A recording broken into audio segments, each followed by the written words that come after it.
हजरुल Aswad, काला पत्थर। ये काला पत्थर हजर अस्वद, ये तवाफ का नुक्ते इब्तिदा है और नुक्ते इंतहा है। यहीं से तवाफ शुरू होता है और एक तवाफ, एक चक्कर यहीं आकर खत्म होता है। गोया के ये पत्थर तवाफ का नुक्ते इब्तिदा है और तवाफ का नुक्ते इंतहा है। और ये कैसा है? बैजवी शक्ल है, अंडाकार है, अंडाकार है, बैजवी शक्ल का है। और कितना, अगर मेरा हाफिजा गलती नहीं कर रहा है तो मेरा ख्याल है 30 सेंटीमीटर का है। ये 30 सेंटीमीटर है जी, इसका कुत्र, इसका डायमीटर, जो इसका कुत्र 30 सेंटीमीटर है और बैजवी शक्ल है, अंडे की शक्ल का है, अंडाकार है।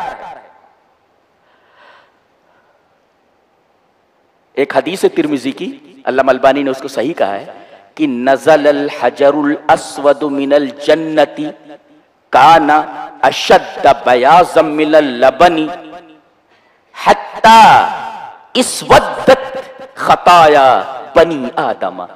ये जन्नत से आया है जी। कहते हैं मुसलमान भी तो पत्थर की पूजा करते हैं। अरे अल्लाह के बंदे, तू दुनिया में जो पत्थर पड़े हुए होते हैं उनकी पूजा करते हो तुम। अच्छा, और ये जो पत्थर आया है ये जन्नती पत्थर है, लिहाजा पत्थर पत्थर में एक फर्क तो यही हो गया। लिहाजा दुनिया के पत्थर को जन्नत के पत्थर पर कयास नहीं किया जा सकता। एक अच्छा, दूसरी बात कि अल्लाह के रसूल ने फरमाया नज़लल हजरुल अस्वद मिनल जन्नह, और जब ये आया है तो दूध से ज्यादा सफेद था। कान अशद्द बयाज़म मिनल लबनी, दूध से ज्यादा सफेद था, व्हाइटर देन मिल्क, दूध से ज्यादा सफेद। काला कैसे हो गया? नुक्ता काला इस वजह से हो गया कि बनी आदम के गुनाह उसके अंदर आ गए। बनी आदम, नुक्ता यह मिला कि गुनाह का रंग काला होता है। अल्लाह, गुनाह का रंग काला होता है, सफेद को काला कर देता है जी। और दूसरा नुक्ता यह मिला कि इंसानों के गुनाहों से पत्थर भी मुतासिर होते हैं। एक और हदीस बुखारी है कि शजर और दवाब, चौपाए और दरख्त भी मुतासिर होते हैं। और यही नहीं, आसमान और जमीन मुतासिर होते हैं। तभी तो कहा गया फमा बकत अलैहिमुस समा वल अर्द, उनके ऊपर आसमान और जमीन नहीं रोए। यानी बाज लोग मरते हैं तो आसमान और जमीन रोते हैं। रोया क्यों? आसमान और जमीन रोए क्यों? जब आदमी मुतासिर होता है तभी तो रोता है। अल्लाहु अकबर जी। यहां एक नुक्ता और मिला कि कभी कभी दिल पत्थर से ज्यादा सख्त हो जाते हैं। देखो, पत्थर मुतासिर हो गया, कालापन ले लिया, मुतासिर हो गया है, लेकिन दिल कभी कभी ऐसा होता है, लाख उसे समझाओ लेकिन कभी मान कर नहीं देता, तो पत्थर से ज्यादा सख्त हुआ। अल्लाह ने फरमाया सुम्मा क़सत क़ुलूबुकुम मिन बादि ज़ालिका फ़हिय कल हिजारति व अशद्दु क़स्वा, तुम्हारे दिल सख्त हो गए, यहां तक कि पत्थर बन गए, बल्कि पत्थर से भी सख्त। देखो, ये पत्थर जन्नती, ये मुतासिर हो गया इंसानों के गुनाहों से जी, गुनाहों से मुतासिर हो गया, सफेद तक काला हो गया, तो ये जन्नती पत्थर है। तो ये कहना कि आप भी पत्थर की पूजा करते हैं, तो पहला जवाब तो ये है कि ये जन्नत से आया हुआ पत्थर है और तुम जो पूजते हो वो दुनिया का पत्थर है। लिहाजा दुनिया के पत्थर को जन्नत के पत्थर पर कयास करना कयास का आसमाल फारिक है, सही नहीं है। दोनों जगहों में जन्नत का पत्थर है। और पूजा किसको बोलते हैं? किसी को नफा नुकसान का मालिक जान करके उसके सामने सरे नियाज खम करना, दैट इज कॉल्ड इबादत, दैट इज कॉल्ड इबादत। हजरत उमर रजी अल्लाह ताला अन्हु ने इस मसले को समझा दिया है। जा उमर इब्नुल खत्ताब रजी अल्लाह ताला अन्हु इलल हजरिल अस्वद, हजरत उमर इब्न खत्ताब हजर अस्वद के पास आए, रोने लगे।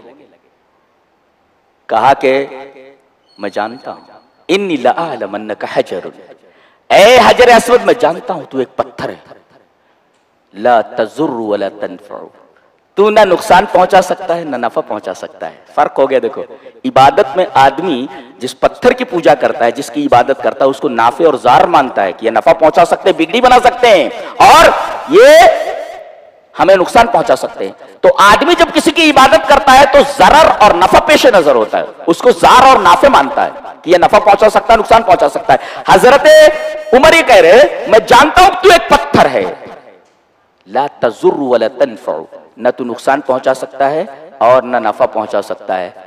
तो इबादत कहां हुई? जी, इबादत कहां हुई? अच्छा, वो आगे कह रहे लौला अन्नी रअयतु रसूलुल्लाह सल्लल्लाहु अलैहि वसल्लम युक़ब्बिलुका मा क़ब्बलतुका, अगर मैंने रसूल को तुझे चूमते हुए न देखा होता तो मैं कभी नहीं चूमता। गोया कि हजर अस्वद को चूमना इत्तिबाए रसूल है, न कि इबादत है। जी, इत्तिबाए रसूल है। ये रसूल ने चूमा तो इस वजह से चूम रहा हूं। और जहां तक तुझे माबूद मानने की बात है, तू माबूद हो ही नहीं सकता, इसलिए कि तू एक पत्थर है। ला तनफअ वला तजुर, तो हम इबादत कहां करते हैं? और किसिंग इज नॉट वर्शिपिंग, इसलिए कि चूमना ये इबादत नहीं होता। आदमी बच्चे को चूमता है, इट इज इबादत? नो, इबादत कहां है ये? तो किसिंग इज नॉट वर्शिपिंग, तो हम उसको माबूद मान करके हम हजर अस्वद को नहीं चूमते हैं। अच्छा, इस पत्थर की एक और खुसूसियत है जो हमारे दिल से करीब है कि इस पत्थर को हजरत इब्राहिम खलीलुल्लाह ने और आपके बेटे ने इस पत्थर को छुआ है। और आपको मालूम है कि नबी का बदन और नबी का बदन जिस चीज को मस कर दे, छू ले, आपका कपड़ा, ये बरकत के काबिल। बरकत हासिल की जाए आपके कपड़े से, आपके जूते से, आपके थूक से, आपके बाल से, ये तमाम चीजें नबी का बदन और नबी जिसको छू दे, सारी चीजें बरकत वाली हो जाती हैं। लिहाजा हजरत इब्राहिम ने इस पत्थर को छुआ है, लिहाजा मुबारक है। हजरत इस्माइल ने इस पत्थर को छुआ है जो खाने काबा के मेहमान हैं, इस वजह से हमें उस पत्थर से मोहब्बत है।